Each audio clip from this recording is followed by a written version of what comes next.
di tengah-tengah kita, lebih utama dari segala sesuatu. Hidup yang berdampak. Memang biji itu yang paling kecil dari segala jenis benih. Tetapi apabila sudah tumbuh, sesawi itu lebih besar daripada sayuran yang lain, bahkan menjadi pohon, sehingga burung-burung di udara datang bersarang pada cabang-cabangnya. Matius 13 ayat 32. Sahabat Iktus yang dikasihi Tuhan, perumpamaan adalah kisah yang membumi dengan makna ilahi. Yesus mengemukakan bahwa perumpamaan yang disampaikannya adalah tentang rahasia kerajaan Allah. Tidak semua orang dapat memahami rahasia ini, karena banyak orang yang hatinya menebal, telinganya berat mendengar, dan matanya melekat tertutup. Ayat 15. Tetapi berbahagialah mereka yang telah menerima karunia, yakni Roh Kudus yang menolong untuk mengerti prinsip-prinsip kerajaan Allah. Biji sesawi dan ragi adalah materi yang sangat melekat dalam kehidupan orang Yahudi, sehingga tidak sulit bagi mereka untuk memahami perumpamaan ini. Sebagian besar orang Yahudi adalah petani yang terbiasa menaburkan biji sesawi, dan juga setiap hari mereka haruslah mengaduk adonan roti untuk makanan mereka. Melalui kedua perumpamaan ini, ada dua prinsip kerajaan Allah yang disampaikan kepada kita sebagai gereja, agar kita memiliki kehidupan yang berdampak. 1. Kecil tetapi berdampak. Tumbuhan sesawi ini secara umum menunjuk pada tanaman Brassica nigra, yakni sayuran yang bertumbuh menjadi pohon tahunan setinggi 3 meter dan tumbuh dari sebuah biji sesawi yang sangat kecil, kurang dari 1 mm. Orang Yahudi tidak menanam pohon ini di taman, tetapi membutuhkan area yang lebih luas. Sebagaimana perumpamaan sebelumnya tentang penabur, bahwa sang penabur adalah Yesus dan biji sesawi itu menunjuk pada kerajaan Allah. Prinsip kerajaan Allah dimulai dari sesuatu yang kecil, bahkan paling kecil di seluruh bumi, dan menjadi paling besar. Inilah perubahan yang terjadi melalui proses pertumbuhan yang terlihat kuantitas, dari jumlah sedikit kepada jumlah yang besar. Burung-burung yang bersarang menekankan jangkauan universal kerajaan Allah. Daniel 4 ayat 12, Yeskiel 17 ayat 23. Yaitu kepada orang Yahudi dan non-Yahudi, atau juga kepada semua orang, termasuk orang-orang berdosa, yaitu pemungut cukai dan perempuan sundal status sosial. Perumpamaan tentang biji sesawi ini ingin menunjukkan bagaimana gereja berawal dari sesuatu yang kecil dan tidak diperhitungkan, tetapi kemudian bertumbuh menjadi semakin besar sehingga menjangkau dunia. Secara kuantitas, gereja dapat menjangkau semua orang dari berbagai suku, kaum, dan bahasa di seluruh dunia untuk datang kepada Tuhan. Bahkan, juga perumpamaan ini menunjuk pada jangkauan berbagai lapisan sosial di dalam tingkat kemasyarakatan untuk datang kepada Tuhan menjadi gerejanya. 2. Tidak kelihatan tetapi berdampak.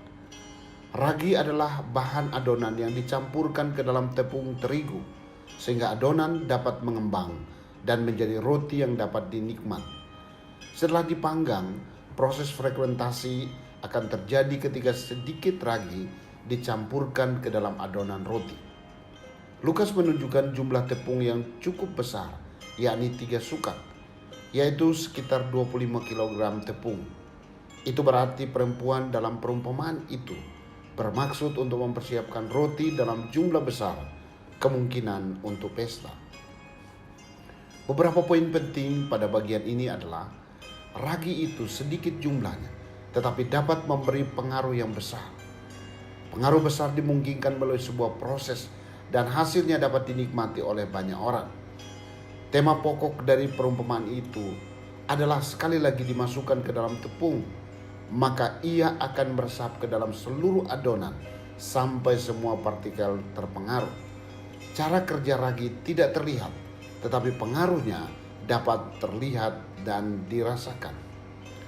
Perumpamaan tentang ragi bukan lagi berbicara tentang kuantitas, tetapi kualitas, yakni kedewasaan rohani dari gereja Tuhan. Kedewasaan rohani ini terbentuk melalui kebenaran firman Tuhan, kebenaran orang di sekeliling kita, dan juga berbagai pengalaman hidup, sehingga orang percaya menjadi semakin serupa Kristus. Proses pendewasaan rohani ditandai dengan kehidupan yang semakin menjadi berkat bagi lingkungan di sekelilingnya. Gereja diperbaharui untuk bersinar bagi dunia, sehingga mereka melihat perbuatannya yang baik dan memuliakan Bapa yang di sorga. Matius 5 ayat 16. Sahabat Iktus, kedua perumpamaan ini, baik tentang biji sesawi dan ragi, menggambarkan arah pembaruan yang semestinya kita alami sebagai gereja Tuhan.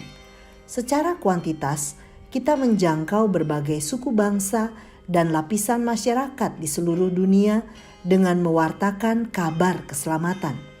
Tetapi secara kualitas, kita mengalami sebuah proses menuju kehidupan yang serupa Kristus. Maka kedewasaan rohani kita pun akan berbicara bagi dunia, bahkan di setiap segmen kehidupan. Sebagai gereja, saya haruslah bertumbuh secara seimbang, baik secara eksternal, yaitu untuk menjangkau banyak orang atau suku bangsa yang belum terjangkau, tetapi juga dalam hal kualitas kedewasaan rohani saya. Karakter saya semakin baik, menjadi semakin serupa Kristus. Saya adalah representatif kerajaan Allah di dunia ini. Karena itu, hidup saya haruslah memberi pengaruh yang bernilai kekal di tengah-tengah dunia. Keberadaan saya dimanapun menjadi berkat.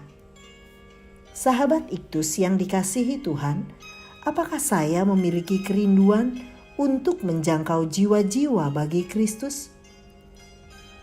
Apakah saya bertumbuh menuju kedewasaan rohani menjadi semakin serupa Kristus? Apakah hidup saya memberi dampak dalam kekekalan? Tuhan Yesus, saya bersyukur karena Engkau tidak membiarkan saya hidup bagi diri saya sendiri, tetapi saya diberi kemampuan untuk menjangkau banyak orang dari berbagai tempat di semua kalangan dengan Injil-Mu yang menyelamatkan. Saya merindukan hidup yang berdampak bagi kerajaan Allah. Saya menjadi dewasa rohani dan orang lain dapat melihat Kristus melalui hidup saya.